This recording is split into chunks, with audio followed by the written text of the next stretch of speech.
Ce qu'il faut demander aux Congolais, c'est d'arrêter l'exercice de la gestion du pays par ceux qui sont là aux commandes. On ne peut pas passer par d'autres moyens. Il n'y a que ce que le général Mokoko avait peut-être demandé depuis en son temps, l'insurrection du peuple congolais contre un système oppressif. C'est la seule solution qu'il faut proposer aux Congolais. Tout ce qui se passe est dans la démesure au niveau social, au niveau économique par des détournements, des deniers publics, au niveau social par tout ce que nous sommes en train de constater comme insécurité, au niveau politique où on n'a même plus de boussole, on ne sait plus exactement quelle est l'orientation diplomatique dominante au niveau de notre pays. Il n'y a plus rien, l'incompétence a atteint le paroxysme. Ceux qui sont là n'ont plus le droit de gérer le pays.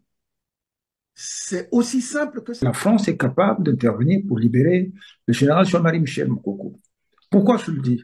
Parce que la France est toujours impliquée dans les situations des affaires intérieures du Congo. C'est un élément important. Vous avez rappelé que la France est toujours impliquée dans les affaires intérieures du Congo, parce que généralement, on nous retord que non, ce sont les affaires intérieures du Congo, la France ne se gère plus. Non, mais nous savons que les 22 et 23 mai 2016, la France a envoyé son représentant Justement, on est chez arrivé là. M. Mokoko pour lui dire de capituler s'il voulait être libre. J'ai l'impression que l'arrestation du général Jean-Marie Michel Mokoko s'est fait avec la complicité tacite de l'Élysée. Mais bien sûr, bien sûr. Justement, c'est cet état de fait que je voulais souligner tout à l'heure. Je vous en prie, allez-y donc. Le général Mokoko, un ambassadeur a été dépêché auprès du général Mokoko pour qu'il fasse un aveu,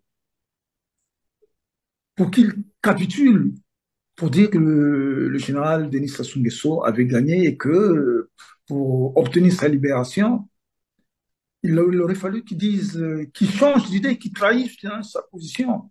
Ce que le général Jean-Marie Michel Mokoko n'a pas voulu.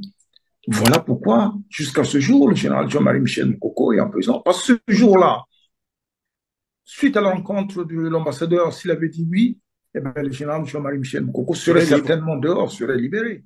Vous voyez? Donc la France est largement compromise dans cette situation.